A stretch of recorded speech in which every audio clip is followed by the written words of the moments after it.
We're back. We're after just seeing the BDSA team take down Valiance in a pretty convincing fashion, all off the back of Adam. And honestly, it just felt like once the cogs started moving, there ain't no way you were stopping that freight train. Yeah, and this was a blind pick Aatrox into a top laner, which has typically played a load of carries, and it just didn't matter. Just didn't matter at that point. Adam had like that one over to extension in the early game and that one thing on the turret, but honestly, Adam, even with that early game, you can just see the quality of this player. He is not cowed by what happens here. He just continually skill checks the enemy team. Yeah, I mean, it just so many times, even though the game started off with Adam having a little bit of a kind of a camp setting up in his lane, but it just felt like he took that personally and moved forward, taking as much as that. This one was a little bit of an oopsie coming out from Adam. Again, he thought he could maybe take the turret down just before minions died, and sadly point, for him, if you're Arcane Taddy, it's like cut the tape, because everything after this point goes kind of awry, because this was the game-ending play. This is so disgusting. Like, he goes on like a full adventure. He goes here and back, there and back again, and he goes straight into the Dragon Pit. And it's just disgusting. Like, Violins don't get an ability to play the 5v5. They're taking so much damage after Adam's made his initial engage, as well as Sheo finding his way into the backline. The fight was over at that point. Yeah, it really was just kind of done at that point. And again, it was just BDSA showing just how good they are, because it wasn't only just Adam's flank, but it was also Rieker's flank on the Lissandra. There was literally 3 points of attack where he was kind of looking at Valiance and going, where do you go? How do you fight this? You only have one direction, and there's not really a great one either for you. So it's not really a great start for Valiance, but great to see BDSA kind of come out all fighting on running on all 6 cylinders and kind of pushing themselves to a really very convincing win. Yeah, and now I think, this is kind of business as usual for this team. They play quite similar to the identity, which we know them to have in terms of their ability to find early skirmishes through their top side particularly. And other teams will be looking at this and saying, okay, all right, they have not magically lost all of their skills coming into Amazon EU Masters, and they come in with an incredibly dominant first show. Yeah, really well played. And again, this is the expectation that we have from the side of, the LFL teams. This is something that we end up having a lot of the time when we come and look at those, anyone really, even though there was 4 of them in this tournament, we just end up kind of saying, look, they should be winning. They are considered the best region in the EU Masters and the ERL system. And they do tend to have just performances like this that just kind of reinforce it. Yeah, and you're walking forward from this game. It is a confident 1-0. Now you're starting to ask, okay, all right, now what do they do to the rest of the teams in their group, right? Because you've still got, Heretics in this group. You've got SK Gaming Prime in this group. You have other accredited ERLs of some power in their BDS Academy. They would really like to stomp their foot in this kind of fashion over even the big dogs around. Yeah, really is just kind of a good setup there for the side of BDSA. And again, kind of moving forward, they're going to have themselves. This is probably, I would argue, probably the quote unquote easiest matchup they're going to really have. Like, you look at some of the other teams, they're going to have Team Heretics, SK Gaming Prime, a lot of very big names in there coming into that group. So hitting the ground running, getting that first win, always going to be very important. Yeah. And the thing is, though, now we've seen 2 games where it is, I'm not going to say like completely one-sided, never chance of winning, but like they're definitely one-sided in terms of expectations. Our understanding of these teams so far. Question is, for me, now when we come into the second games, when we come into some of the games later today as well, when we see some of these teams where we're not really sure what to benchmark them, what's going to happen with that? Because BDS Academy, this should have been a walk in the park for them. Now, it did end up being a very easy game for them, which they cleanly played out. They dominated their opposition. Question is, where does the level lie above that point, especially in regards to the other teams in their group? We yet to see that yet. Yeah, absolutely. They wanted to walk in the park. It was more like a leisurely stroll with a couple of, when your ankle just randomly decides, no, I do no longer want to work. I no longer want to hold your weight, and you just end up falling on it. That sounds like you need to see somewhat about I go to a physio pretty regularly. I'm an old man at this point, but we can now move forward into our third game of the day. It is a much bigger bout, I feel, in terms of the quality of the players and also the importance of the matchup. Giants coming up against Zero Tenacity. This is a huge game for both of these sides. Yeah, because you have first seed from Ultra League, one of our other accredited historic ERLs. And you got Giants, who are historic just by themselves. This was a household name back in 2015, 2016, when they were a representative in the EU LCS. Now they have continued to perform at an ERL level. Actually, last year they had the bot lane of Atela and Kasing, which is now over on X7. This team has continued to find strengths. They come back after what they consider to be a bit of a disappointing finals against Heretics. I actually had a chat with their coach, Lorks, who was saying actually they felt like most of the games in the finals were in their hands, and they actually feel like coming into this EU Masters, they could be dark horses in this whole tournament. So we have to see now, are they going to get off to a flying start? Yeah, and again, like, look, they were 3-0'd in the upper bracket against Heretics. They came back. They honestly just smashed Bisons in their losers final, and they were able to kind of bring themselves up. It was a little bit closer in the Superliga finals. It was, of course, a 3-1 to Heretics. So Giants are the second seed, but I still think you can, like, the ceiling, the proverbial ceiling on this team is actually monstrous. Let's have a look at just some of the rosters or some of the names on this roster, because you've got Maxlore, Jiizuke, Keduii, Advienne. There are 4 ex-LCS/LEC members there. And then, of course, you have the iconic The Antonio bringing out all the tanky goodness. Yeah, and this team is... look, we've seen a lot of weirdness played today, particularly in the first game, right? We have some teams around which are very much the mad scientists.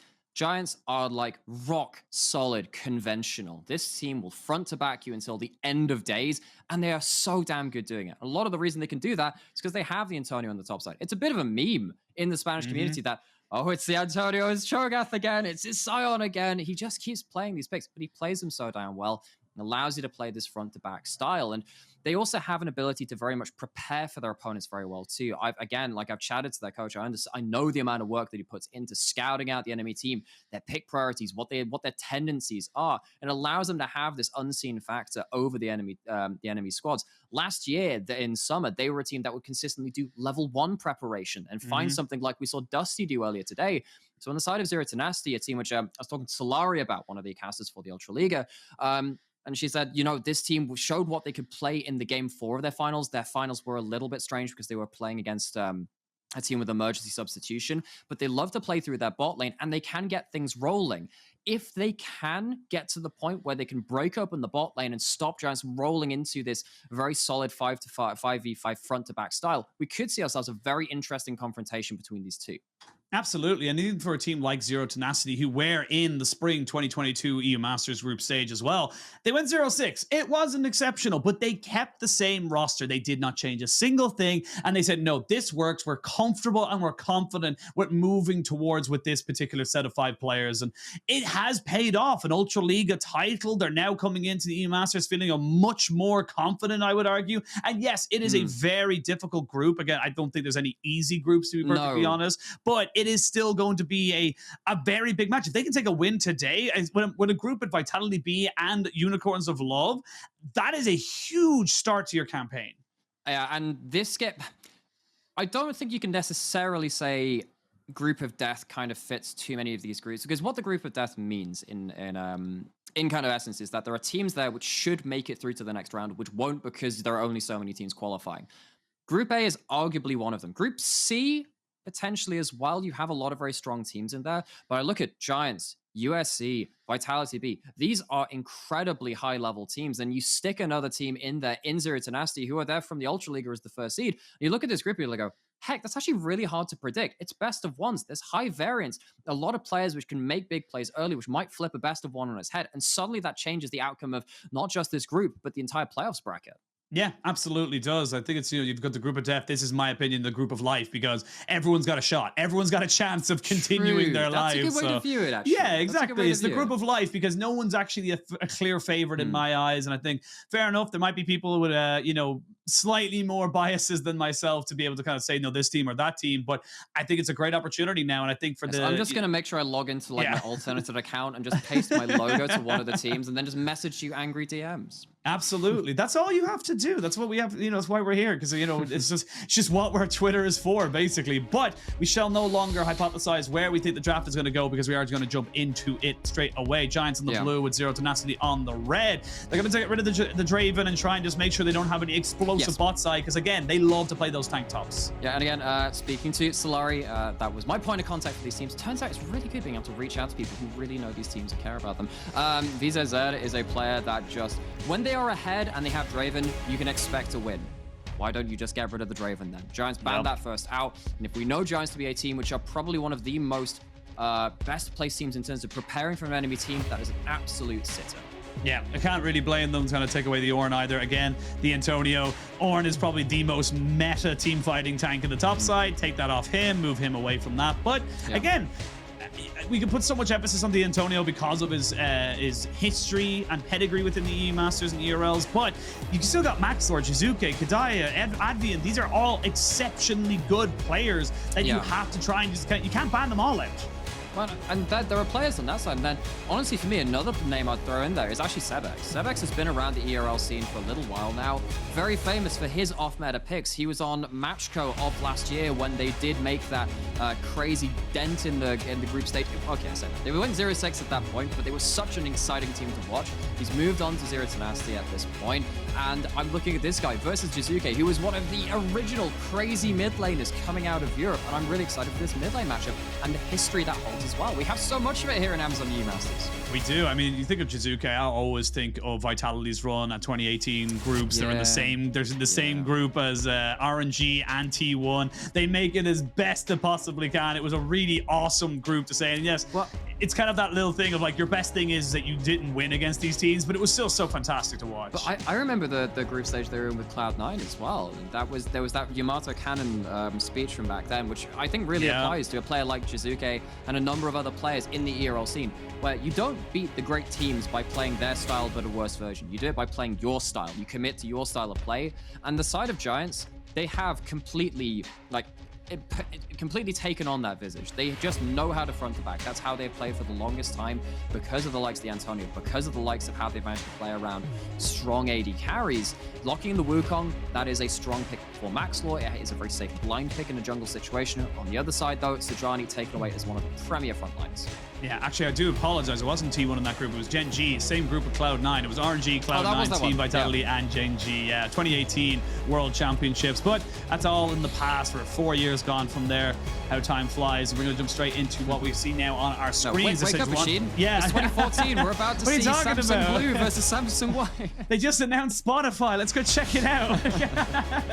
Anyway, we're coming back into this game. You've gone with the Sivir here on Zero Tenacity. You've opted into this trade now and saying, look, you get the Zeri. We're happier with the Sivir. Okay. But Giants get to take the Lulu over the Yuumi.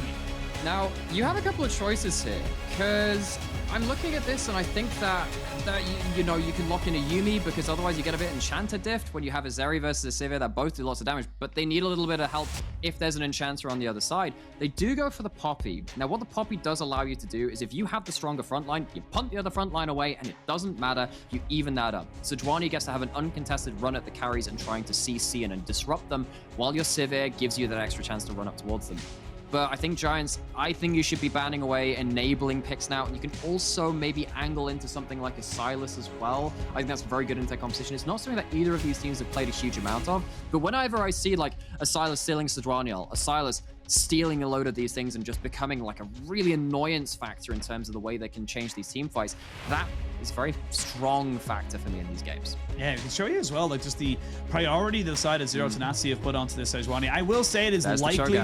Yeah, there's a Cho'Gath ban. I will say that the Sejuani is likely to go up to the top side. It is, you know, Momus, especially with the summoners he has at the moment, but it's not a guarantee. We have seen definitely over in the likes of the LPL a much more of a kind of flex between that Sejuani going into the jungle and top lane roles. So the Orianna and the Cho'Gath now being banned, and the Annie being banned away here from the side of Giants, we are going to start to see a little bit of a kind of a mismatch now for Zero Tenacity. They need to figure out what to pair with the Sivir.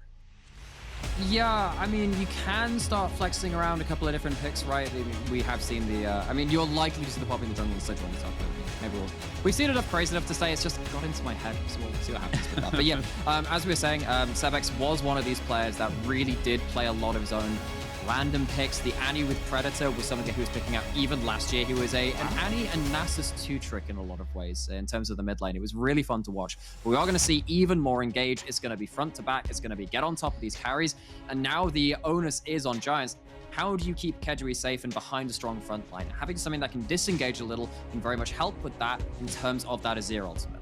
I mean, yes, absolutely. The disengage there from the Streamer Shuffle into the Emperor's Divide can be exceptional. I will say, I'm surprised to see Zero Tenacity go for the Rell. The Rell is good in a couple of different instances, but I feel like things that are, you know, Leona in particular kind of comes to my mind as maybe a slightly more safer or kind of, you know, guaranteed lock-in kind of pick. But no, not to be. You don't have to put yourself in harm's way as such for the Leona, but they decide they want to go for the Rell instead. And ooh, the Shyvana coming out here from the Antonio. Okay. And bit of a specialty over in the LPL there for the likes of Shanji, but still does exceptionally well as a tank engage.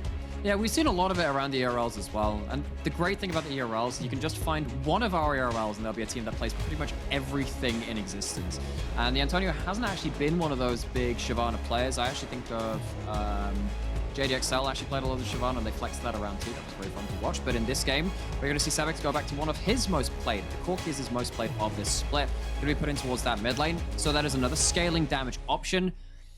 And oh baby, we mentioned that World Stage 2018. It's 4 years ago. No, it's still Corki Azir, Rasheen. Wake up. I know, Corki Azir. I won't lie, I'm not ecstatic to see that particular pick being brought onto the stage, but it is a very safe kind of scaling pick. I will say it very different style to what we used to see with the Corki. You get very heavily punished if you get a mistiming on your rockets from the base. So you need to be very, very clear with your team and saying, look, we picked up the package. We need to make a play off of this. And if you don't, you're just going to be on a bit of a mismatch of power. Now, if Giants are going to play on those objectives, though, then yes, that special delivery, the package can be very, very important for that Corki. And Sebekx is a player which, I don't know, I just trust Sebekx to play stuff which is just on the fringe of meta, and Corki has become that now. It's how a lot of players have had a lot of comfort with that champion over a little while, but I'm really interested in seeing how this butting of heads goes, because Zero Tenacity in a lot of ways have chosen to play into what Giants want to do and said, you're going to play 5v5? Well, we can do that too. Normally, they've ended up, unless they have that early game of that Draven playing through bot side and getting ahead early, they tend to play a little bit more slow and hoping that their bot lane comes online early. But if both teams do that, I think Giants are just so practiced that style. I'm worried for Zero Tenacity. I mean, yeah, you got to feel like with an Azir or a Zeri, such a powerful late game combination, and you find some people getting caught out here. The Shyvana exceptional at chasing them down, but we're going to jump onto the Rift. Game number 3 of the day. Game number 1 for both of these teams. Giants, the number 2 seed from the Superliga, against the Ultra Liga champions in Zero Tenacity. May have been unconventional about how they got here, but they are here nonetheless. And now both these teams either show up or step out. So, no crazy level ones just now. And of course, we did say that Giants do put a lot of prep into that. We've known them to do that historically. And I've chatted to their coaching staff a little bit about that because I was very interested in that. I'm wondering what they've managed to glean out of Zero Tenacity because they've not managed to find much at this time. Of course, when you're against a Rell, you can do some weird jump over wall stuff with your W. So maybe they're just trying to play blocker on that one and secure their lanes, because of course they have so many ways to scale up into the late game. Why risk things on a flip early? Minions have spawned. No need to go for a burger this early in the day. Wait till lunchtime, and that's when you, or even Hang on dinner. a second. What would you mean this early in the day? It's like 7 p.m. here. No. Early in the day, as in early in the game. The day being the game. Right. Like, you don't Okay. want, like, if we're taking it, the time of the day is the morning for the first few minutes. Like, That's the early game. Are we going? I didn't know we had a day and night cycle in the league. Which Of game are we course. stolen that one from? But if I said it's late in the game or it's late in the day, you know, same thing. You know it's late. You know it's early, it's early. Well, bright and early are Zero Tenacity towards a late invade. You can see actually Advienne put a little lance over the wall. Don't actually know what's happening here, though. Advienne, he's going to get himself knocked back a little bit. They're going to have to use the heal so early. And that's going to be VZZ just putting down a little bit of pressure. I will say, though, you are dismounted Double as range. well. Double range. And oh, Lord, Zero Tenacity thought they caught them with their pants down. But actually, it was them getting punked. Oh, Advienne just walks over the crash down. Of course, Rell's hitbox not. It's deceptively small sometimes. He misses out on the Lulu. Turn around. They don't even need an ignite. And the Sivir Rell early on getting punished. Now, Jiizuke gonna get aggressed on by Poppy, who's just, all they're gonna do is force them out of lane very briefly and deny them a little bit of CS, but it's not nearly equal to what happened in the bot lane 2v2. And this is not the start you wanted here for the Ultra Liga. Zero Tenacity really didn't need that kill going over to the Lulu. I will say, of course, it is just the Lulu, but extra little bit of gold on that. Definitely not ideal. So we'll see what they're able to kind of do to bring this back. And this is kind of what I was talking about, is that yes, the Rell has her points, but I feel like in every shape and form, Leona does everything that Rell does, but just slightly safer. Yeah. Well, it is a comfort pick for Wojtus as well. Going back to a conversation I had with Solari and prepping for this team. When when they don't have that Nautilus, sometimes if you just go on towards the Rell, and they've showed up some very well on the domestic stage with that one. And sadly, though, with that 2v2, sets you behind a little bit. Rell is not really great at playing from behind because Rell isn't actually a tanky champion. Someone made a really funny post in saying that Ornn was the last tank champion released like 4 or 5 years ago at this point. It's like, yeah, because Rell doesn't actually count as a tank because she dies too quickly. People don't even like think of her as a tank anymore, and you can see exactly why when you do get dredged down into those longer trades. Well, we'll see if they're able to kind of crawl that back on the bot side. Again, not exactly an ideal situation, but not the worst thing in the world. You've still got plenty of opportunities to bring this one back. As we can see now, the Shyvana into the Sejuani matchup. I will say this is just part and parcel for it. I'm very curious to see now how the Antonio works this one out and kind of uses his advantage, because you're just going to have perma push. Even at level 6, honestly, even at level 6, you're going to have kill pressure now onto Momus 100. So the Antonio is going to have to try and either get a solo kill or try and transfer that pressure somewhere else to gain the benefit.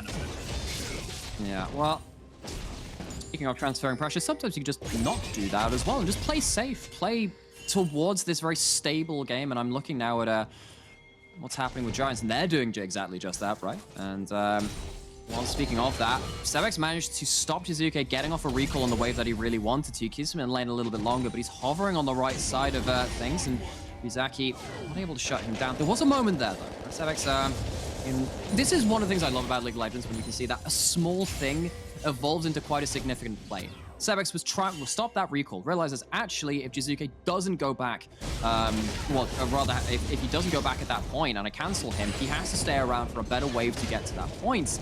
And Zero Tenacity have a window of time to make a play. It doesn't work out to anything, but it's good to see the mindset and the higher level understanding of what happens in these lanes and how you can make plays around them.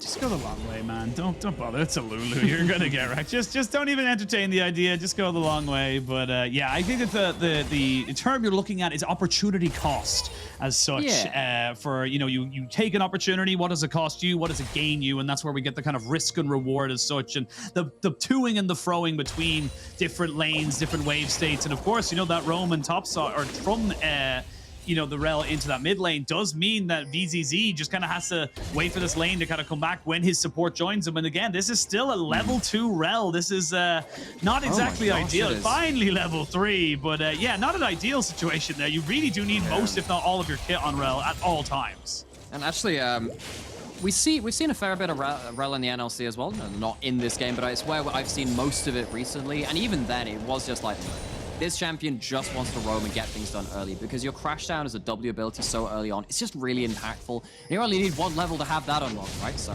up until you're level 6, you can still have a lot of impact getting yourself across the map. Wojtus agrees with that one to the extent, but hasn't really managed to find anything for his team. You can see slowly but surely slight advantages being built up across the board, and that first blood carrying over Giants to a health advantage. But here we go. I love this all in. You've got so much CC, but again, it's a Lulu. You're not really going to be able to lock her down or at least burst her out this early on in the game. So yes, I like the move coming out here from Zero Tenacity, but it doesn't bear any fruit. Oh, Ryuzaki actually sticking around for a little longer. Keduii. Oh, it doesn't get the stun though, and we're going to see now Ryuzaki trying to look for something on the backside of this one here, but here comes Maxlore. Again, steadfast presence used to dissuade anyone from jumping back in on top of this, and it's a bit of a 3v3 on the bot side. There's lower health bars for Keduii and Advienne. No flash available from the Rell, but it is from the Poppy. Stand close to those walls at your own peril, but even with that, Keduii able to at least clean up those minions and not be denied anything, and not be left with a poor wave state after that point. Calm down, bring ourselves back in, about 1,000 gold, and just that one kill in favor of Giants as they start to just stack themselves up. And we'll be real with you observers, I don't think anything's going to be happening in this mid lane for a long time. But you don't enjoy this matchup. I enjoy seeing these players. I enjoy seeing these historical players on my screen. Wow, Sebekx been so good in the hero scene. Jiizuke, ooh, this guy's been around for years. It's like, no, bot lane, let's go. Yeah, I would rather watch paint dry sometimes between an Azir Corki matchup. I'm gonna call him like I sees him, but look, it's a very safe pick and has a lot of merits, obviously. Remind me, what lane do you play when you play in League? Do you have a particular penchant for it? Oh, well, whatever. Play top lane games. This is just be a bit of a rundown. Not going to lead to much. Just do you have a lane that you particularly air towards? No, I actually play Phil. funny enough. I play Phil, so whatever lane people don't want to play. So I got about like 2 or 3 mains in every single role. And I just play them to like, you know, to make sure that no one, because then it's always really funny because even though like you've obviously taken the Phil and you play it, people always get really mad at you still, and it's just like, all right.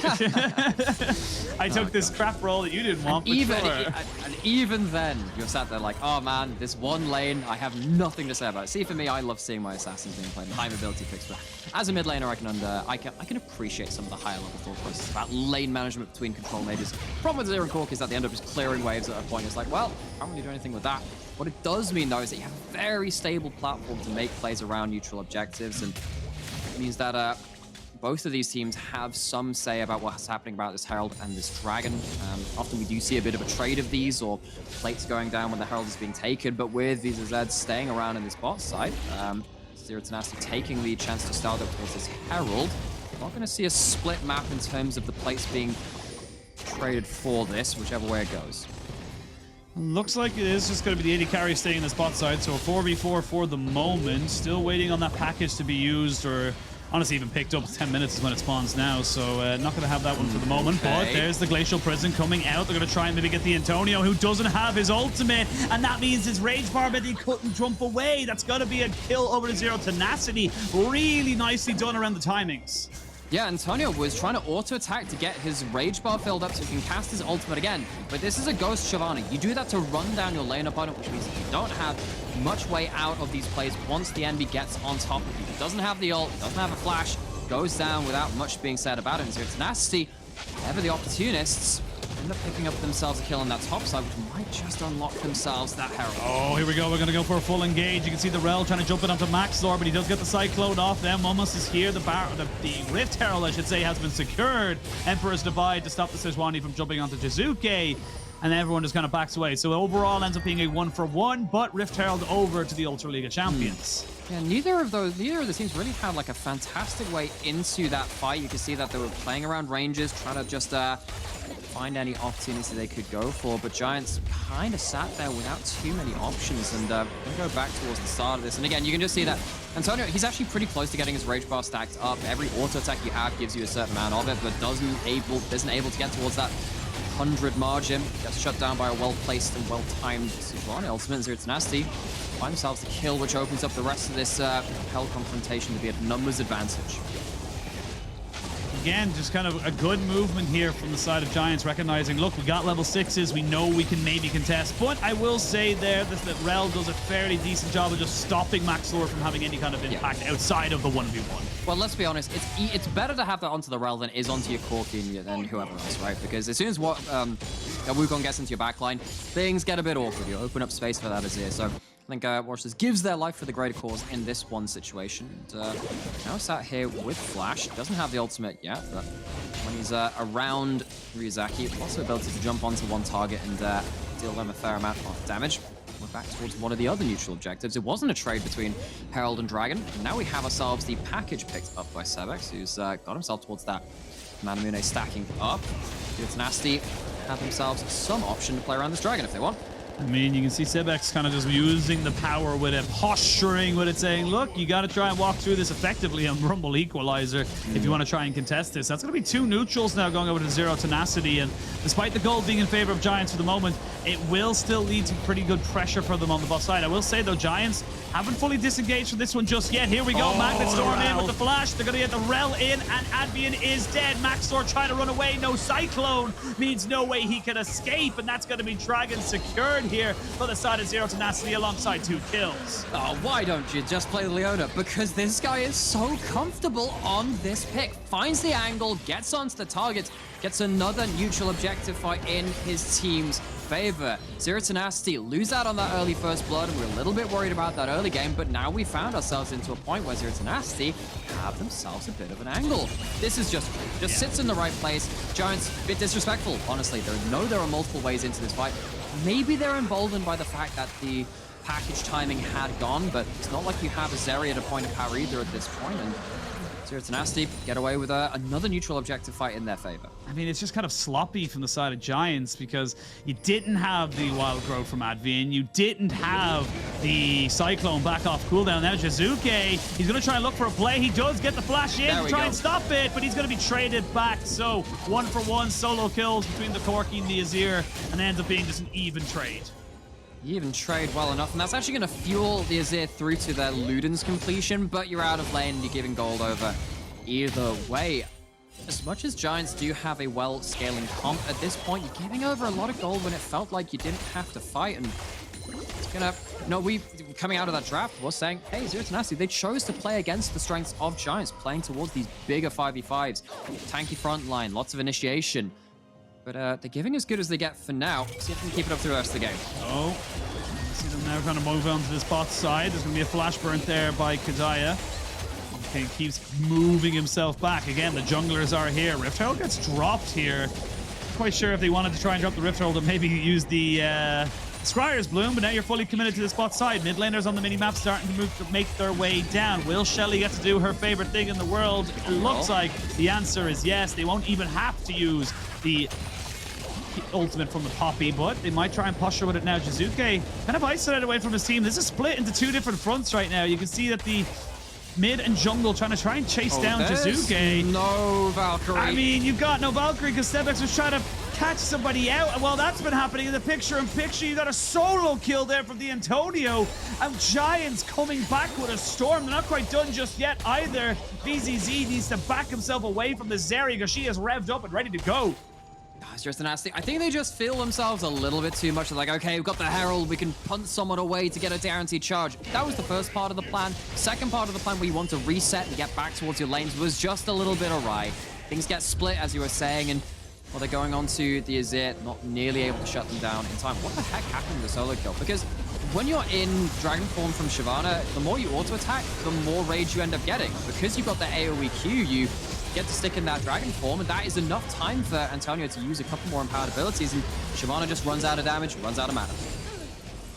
Very unfortunate there for Zero Tenacity's Momus 100. Not really gauging the damage that was available to the Shyvana right up there, as we now get to see total damage in this game. The top laner is actually almost topping out the charts themselves, as we do see Azir coming into this one here. And again, Jiizuke on this pick is just doing so much work for his team. It is going to come down to how he's able to kind of navigate these team fights and position himself to get the most out of those Sand Soldiers. Yeah. Well, I think what's going to eventually come through, what I'm looking for, it's not going to happen for another like 10 minutes, maybe when you get second and a half to third item. If Azir gets one good poke combo with the first strike, a Luden's proc, and something else onto a target, then actually someone like that Rell, it's going to be half HP. Someone like that Poppy, also going to be in a bit of danger. For me, I'm looking at Zero Tenacity to be very, very decisive when these carries want to play around their poke and their range advantage. And it's because they are controlling the objectives right now, they are going to be in a position to do that when they can start standing in areas, control that vision and look towards that. So that's what I'm looking for. Zero Tenacity punishing and being decisive when Giants try and use their range advantage. Well, Giants will trade off the Rift Herald for this tower.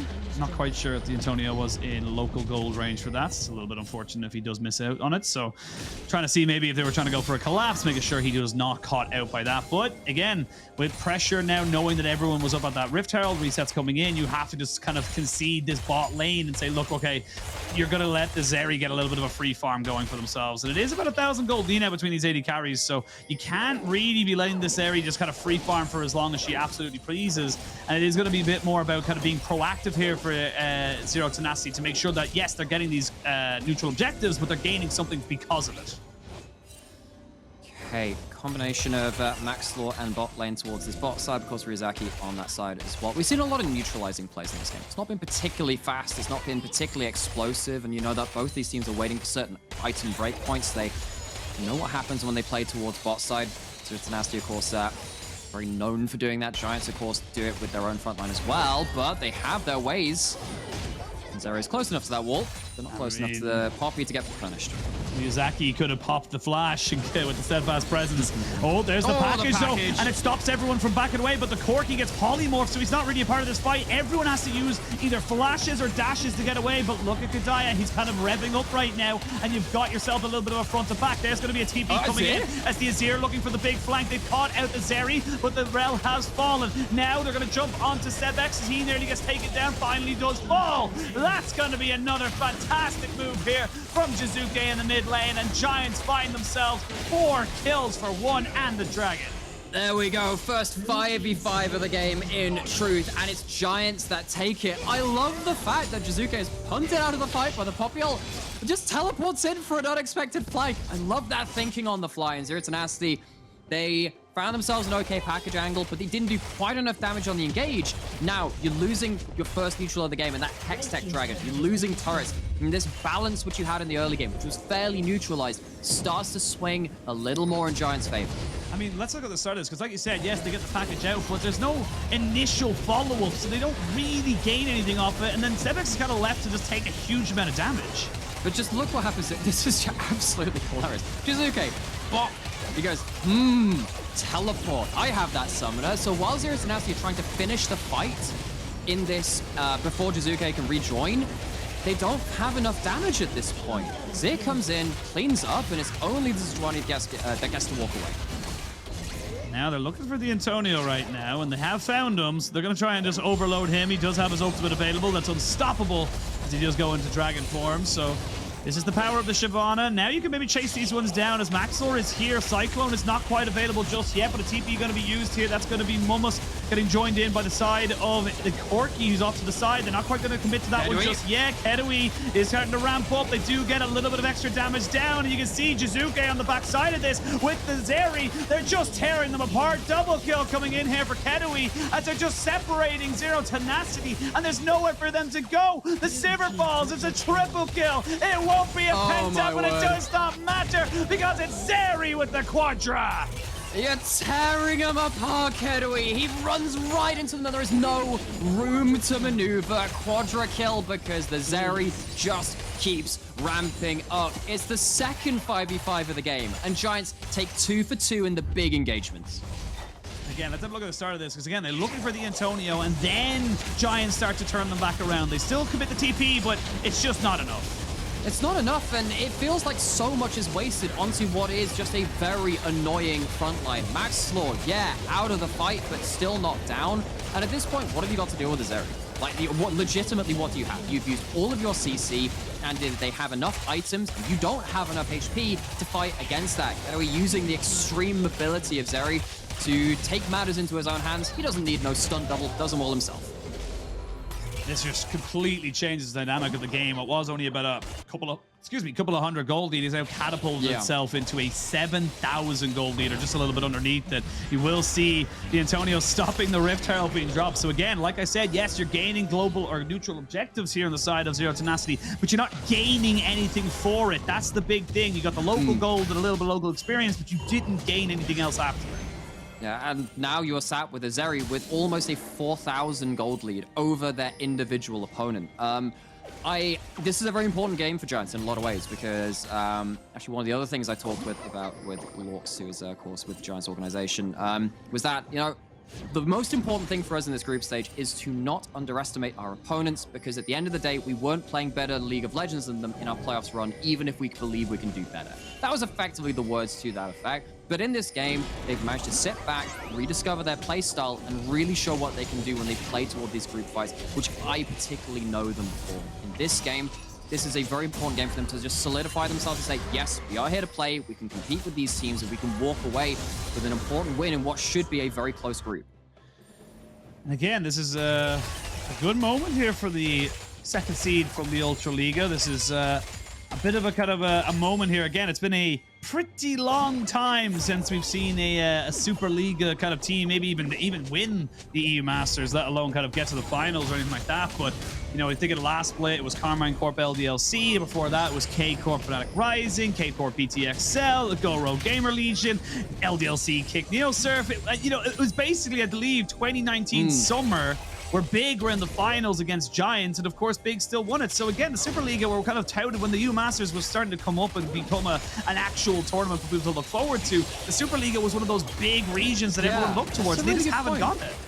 That's a very good point, actually, because in the modern history of European Masters, and let's be honest, it doesn't stretch back as far as some tournaments, but there is a lot of history there.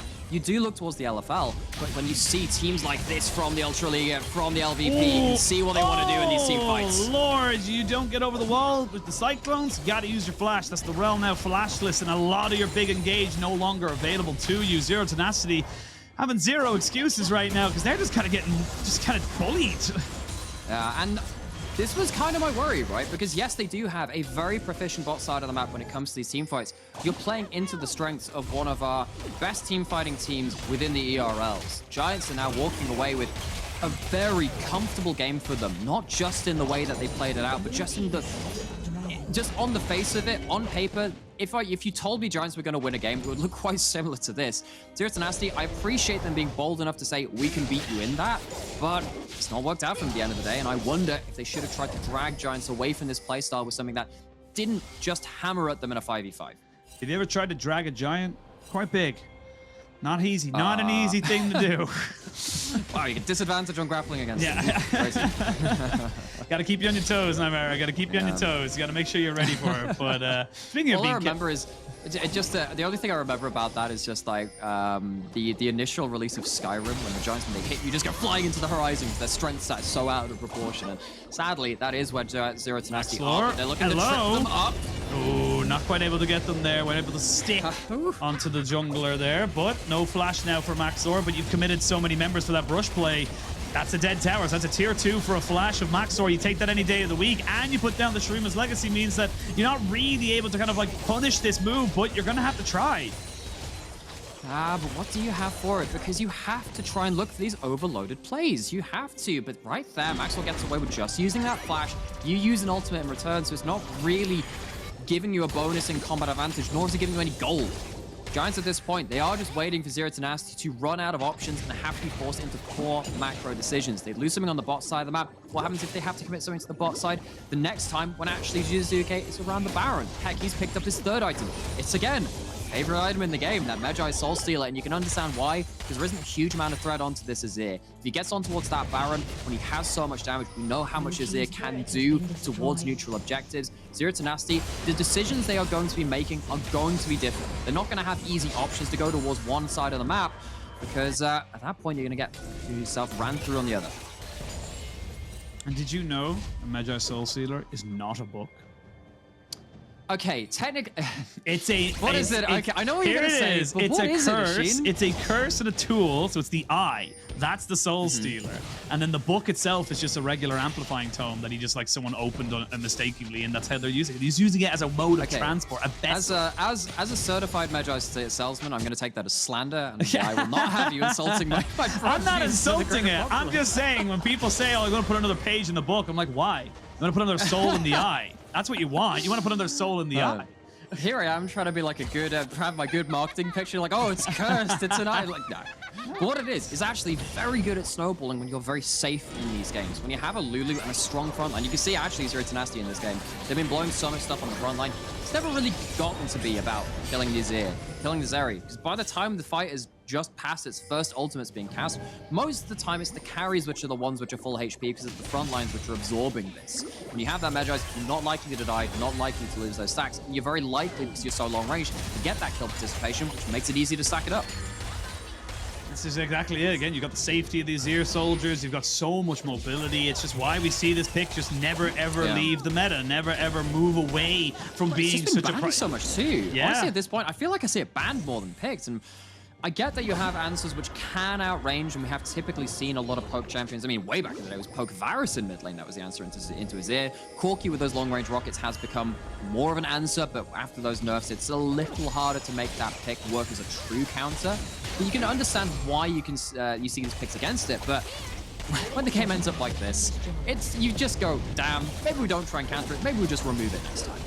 I mean, this is the thing as well. It's also one of the big reasons why we saw the removal almost of, stop myself. Maxlore thinking about it. We're going to have Keduii getting kind of jumped on all solo by himself, but he flashes away and gets the wild growth, uses the cleanse as well. And they're just getting rid of all of this CC, all of this jump, not really able to stick here in the Keduii. They try and jump on him one more time, then everything is dead, and now you've got the Zeri, but you've forgotten about the Azir, the Shyvana, the Wukong. It is a bit of a trade, because look at BZZ. He's trying to put some damage down, but he has to flash away because the Shyvana is chasing him down. It ends up being a 2 for 2 right now, as Momus is just trying to run for his life. He should be able to get himself away, but it's going to be tough. It actually ends up being a fairly even fight. I feel like Jiizuke actually waited too long to go into it. So Zero Tenacity, they find their way onto the Zeri, and they shut down Keduii for the first time in this game. There's a lot of gold going over to the side of Zero Tenacity in one of these late game team fights, which I kind of written off for them. You can kind of understand why, right? Especially with how Giants had been playing, but credit to Wojtus again, finding his way into the backline on the Rell. It's been a difficult game, especially ever since that level 1, but you can see just the signs of life if both of the carries aren't in position from Giants at the start of the fight. And again, look, they throw everything at Keduii, but that means that he has to use everything to get away. Yes. So when he goes back in onto this fight, when they can see now they can go back in with the Rell, he's got nothing left. And Jiizuke is just too far at this point, just too far. He was hoping that the fight would go a little bit towards the north, towards that raptor pit, and can get a huge shuffle combo. I understand looking for the high roll on that plate, but if he was in there a little earlier, I can't help but wonder whether they would have been able to save the Zerian.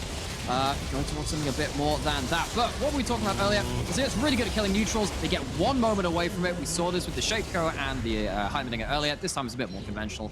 In the Azir, Baron just disappears. Yeah, I mean, Zero Tenacity, they went for the Dragon. They're saying, look, we can take this. We've got ourselves a package, and we can defend that, but not at the expense of the Baron. And now Jiizuke, he fancies himself into the tower. He's going to put it between a rock and a Sand Soldier Legion.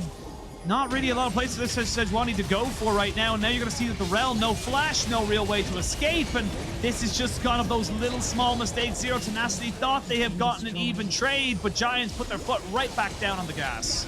I love this. This is just vintage Jiizuke doing something weird in the side lane. Teleports to his own turret and looks for an individual play. And he's done this for so long in history. Jiizuke was always the guy making the crazy plays on side lane and forcing teams to react. And now he's managed to break open the base, making use of Giants' Baron. They chose to go to the Baron saying, look, we don't need Soul Point. Let's end this game on this push. I mean, they're going to be able to get so much off of this right now. They got an inhibitor in mid, they got an inhibitor in top. Look at bot lane, it's basically already prepped, and you still have Baron for another 2 minutes. You got Shyvana running in, just kind of saying, look, you got to be very aware of when you're going for these fights, because you cannot just walk straight into me. And again, look at the wave states, look at the vision they have. It's just pure.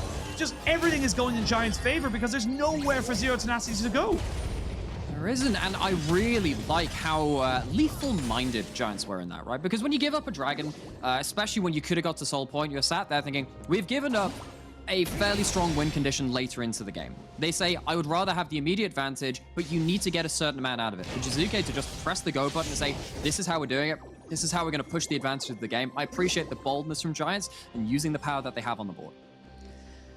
And the base is cracked, still 10,000 gold in favor of Giants, and they got themselves a 3,300 Baron power play. It is a... still got it for a minute as well, so they might just try and maybe push down this bot side, sync it up with the top lane. I think the top lane actually has 2 super minions in it, so they're going to really have to try and deal with that in a minute. Yeah.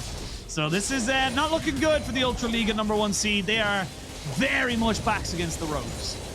Then you look at the LVP second seed and reminder that they did actually go pretty close in the finals against Heretics, who were touted as such a very strong team. By logic, means the Giants are pretty damn good by themselves. And while they maybe didn't have the best playoffs run for themselves, including that finals, they are a team to be beaten. Looking at this game, they really are coming in fairly hot, and looking at the playmaking they bring it to bear. Let's see how they can close this one out. Zero Tenacity backs against the wall. One last team fight in them. You got to feel like, what can they do?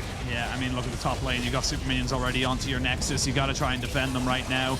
Baron's still up for another 10 seconds, so they won't have it for another wave after this one. Now it gets deleted in the bot side. You still have a Sivir and a Corki, so you're doing significant damage to these waves as they try and stream in. Maxlore is just buffing up the top minions. He's got the Baron buff on them, but with that, maybe Zero Tenacity are emboldened to go towards the bot side play, but Maxlore was just hanging around with the last of that Baron is saying, let's go towards that threat in the towers. This is a death by 1,000 minion cuts.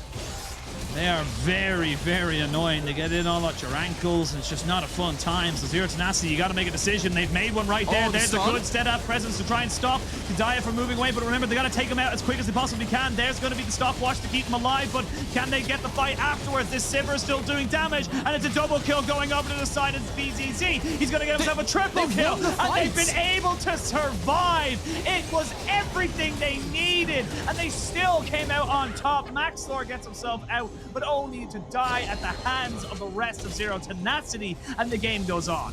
And once again, Giants kind of pull that team composition apart in a way that it's not supposed to. The carries aren't stood behind their front line. They get a little too tricksy with how they're playing around the minion waves. Zero Tenacity, in what should have been their last gasp, find themselves another breath to work out with.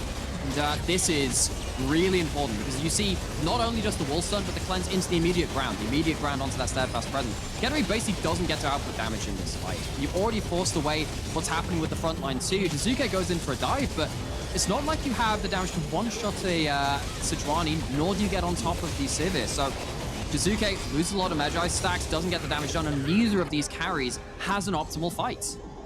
I did wonder how Sebekx died on the backside of that. He did actually chase the Antonio all the way away, so ended up in a 1v1 against the Shyvana, which I'm going to say, even as a Corki level 16, and we get to like the super late game, maybe if we ideal. get a Dragon Slayer Corki skin, maybe that would change things. Maybe that would be the buff. As it stands, that'll be the buff. But Giants, remember, they gave over. This would have been soul point for them if they didn't take that last Baron. They could have chosen to go towards that, but they traded it.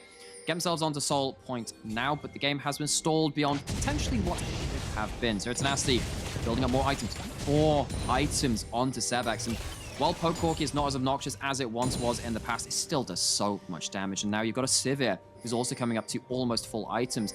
Remember when we said there was almost a 3,000-4,000 gold lead for Keduii? It's actually even now. Visa Z on a point where he's almost at full build. The carries of Zero Tenacity are in a good position, even if they as a team are 8k down. That means they got the damage to win fights. I mean, the big thing that I gotta say about Sebekx having level 16 is like, yes, like you said, not as big as it used to be. Gonna stop myself. Maxlore, he goes golden because the steadfast presence is there. Can they kill him off? No, they cannot. There's gonna be a wild growth. TPs are gonna be coming in from both sides. It's a double TP. They're not gonna land the Keeper's Verdict, but they are gonna be able to stun off Jiizuke, who gets caught and killed. Now you can jump down on top of the Zeri. All the carries are gone. What happened? Why are you in melee range? You're a Zeri. You don't need to be there. Zero Tenacity takes 0 prisoners. Jiizuke, once again, not sitting on the backline, trying to play this dive-in bursty style, and gets absolutely decapitated. Zero Tenacity find themselves a couple of fights back-to-back. Maxlore, not quite able to get it. There's going to be the Baron secured over to the side of Zero Tenacity. Look at the base, though. The Ghost of Super Minions pushing in, but the inhibitors have respawned. You need to try and stop these backs, but because they're empowered, the Antonio is going to find it really struggling, and again, Nightmare, the game goes on. Disaster for the LVP representatives, but the Ultra League of first seed Zero Tenacity, well, I think they got a bit more tenacity than that. They are tenacious, and while Rell does die in the pit, Zero Tenacity are very much in this game. It's no longer an 8k deficit. It's no longer carries an uneven item discrepancies. Zero Tenacity are in a point where they can team fight their way to wins. I mean, this is just a really smart pick-off. And again, look, you can see Giants, they don't really commit to helping Maxlore, but they still throw everything into delaying this fight. Yeah, and I think that neither of the carries from Giants are doing potentially their job at this point. Yeah, you have Jiizuke. Jiizuke is just at an awkward point at the start of this, right? You see the teleport coming in one side is like, well, I gotta do something. Jump straight into the pocket, stun into dead. But then at the same time, Keduii is not behind the front line, which he needs to be at that point. And neither of these carries has had the performance in these last fights, which Giants need to play this kind of composition. Zero Tenacity, this was a draft which I was worried about because they're playing into what is supposed to be the strengths of Giant. But in the late game, we're seeing some signs of weakness from the Spanish team. I mean, will have to 100% say that Momus 100 landing that Glacial Prison onto the Zeri immediately was so huge, so clutch. Because it meant that he couldn't go anywhere, he had nowhere else to be. And again, remember, because of that last bot lane fight, Keduii didn't have flash. So Keduii was still sitting on, like, you know, if he gets caught, he's dead. His mobility is going to be stopped by the Steadfast Presence. And now we come back into live, what was a 10,000 gold feed, is now a 4,000 gold feed. Yes, you're on soul point here for Giants, but like you said, without getting that soul, it's not quite done yet. But Maxlore trying to find the backside, but no one's really following up onto this except for Antonio. Yes, he's going to be able to kind of dissuade people, but look at the damage. That's a late game Sivir and a late game Corki. You can't just walk up like that. And no one was in range from Giants. Tenacity continuing to engage. They're still going forward. They know they found an opportunity, and you can see everyone having to burn flashes, cleanses, everything they possibly can to make sure they do not get caught out, because in a minute and a half, we're going to have another dragon, and that could be Zero Tenacity delaying the game again. Zero Tenacity are just playing the spacing so much better. The carries of Giants have not been in position to follow up. The Ultra League at first seed, they are here to play. Do have teleport coming up here from almost 100 here, so he has been sent to deal with the super minions. Dragon spawning in a minute, so you still have time for a bit of a reset. And with 20 seconds left on the Baron, you get that empowered recall. You should be in a pretty good space. But again, look at this. Full items now for the Sivir. It's now an item difference for VZZ. Yes. He's now huge on this. I love the Mob Memorials because he recognized the only people who are going to kill him are the Shyvana and the Azir. I completely love that, because now at this point, I didn't think we would see this in this game, but the front line for Zero Tenacity is performing so much better than Giants. Momus has been hitting the CC. The Shyvana has just been left on their own in the backline, not connected with the rest of their team. Antonio is a historically impressive tank player, but in this game, they are a tank alone amongst the enemy team, and it hasn't been working out. Giants, they have seriously punted this ball back into the opponent's half, and now Zero Tenacity have been running it right back at them. Antonio has got a TP, but nowhere ready to TP too, and Jiizuke, he's going to try and maybe go for a little bit of a play right now, but he's kind of caught. He's done. He's dead. He's just going to have to try and delay maybe, but they need to kill him before this Dragon Soul does pop up. Jiizuke not quite going down just yet, delaying for as long as he possibly can, and now he has fallen. It's going to be a 5v4, but you've used package and you've used the Glacial Prison, and so you can see Giants, they want to turn for this Dragon. Yeah, they do, but they don't have the DPS to burst it. They're going to just have to unevenly contest this if they want to. This might just be a bit of the sightseeing trip and just seeing it go down. Maxlore is over the wall, maybe goes for a Miracle Steal, has a Blast Cone.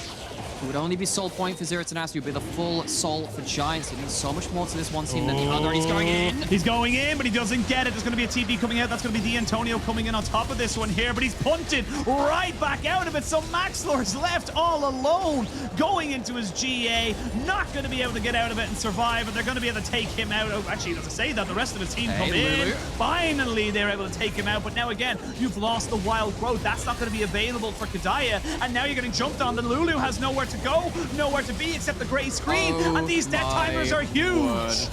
Oh my word, Giants, they have overextended, they have mispositioned, and you know what?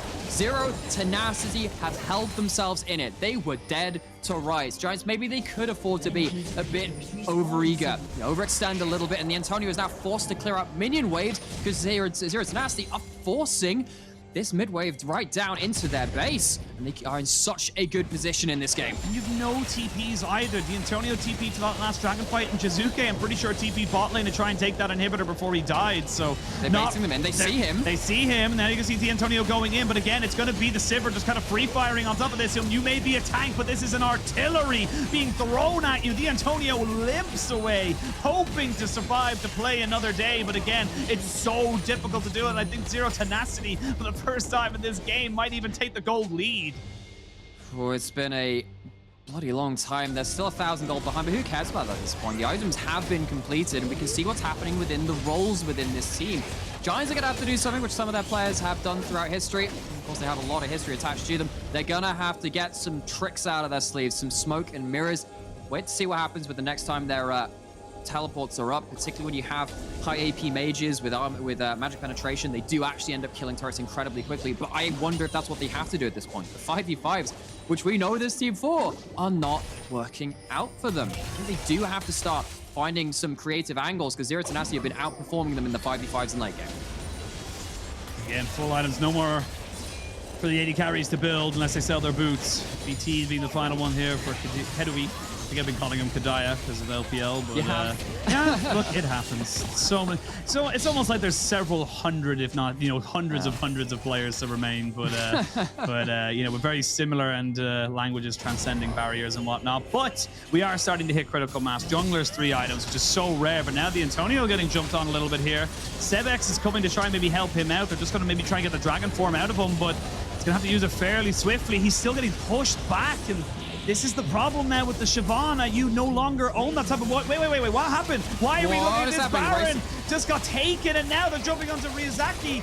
He's getting pushed back. He should be able to stay alive, though, because of that push into the wall. But that slow's huge. Slow is massive. They're going to jump back in, though. They got the Magnet Force. They got the stun. Sebekx is trying to just defend the rest of them. The super tanks are being shredded by the Zeri and Giants. They got the Baron out of nothing because Zero Tenacity went for the dragon. Literally.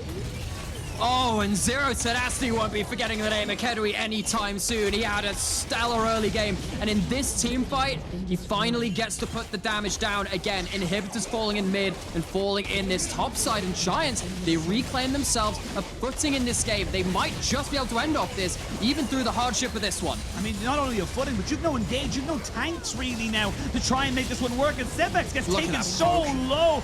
Keduii just end up getting it cleansed off immediately because of Mikhail's blessing, so he's not going to be locked down. You got Antonio jumping onto the Sivir, so they're not relevant. And what was such a shaky game has now turned into a win. The Antonio alongside the Giants will take down Zero Tenacity, but they were made to work. Victory out of the jaws of defeat, out of the jaws of victory. Of another thing in there, it was a game of a lot of different throws. It was a game of catch. And I look at that game, and I know that Giants were looking to really stabilize upon a performance in playoffs, which they wanted to improve on. This was a rocky start. They come away with a win, and that's the most important part, but that was not clean towards the late game. I want to really praise Zero Tenacity for forcing the issue, especially when Giants pack carries were not in position to do damage. I think that Zero Tenacity made this an interesting game, because that game should have been dead to rights. But Giants found just enough creativity at the death of the game to split open that map and find a good enough play to end it.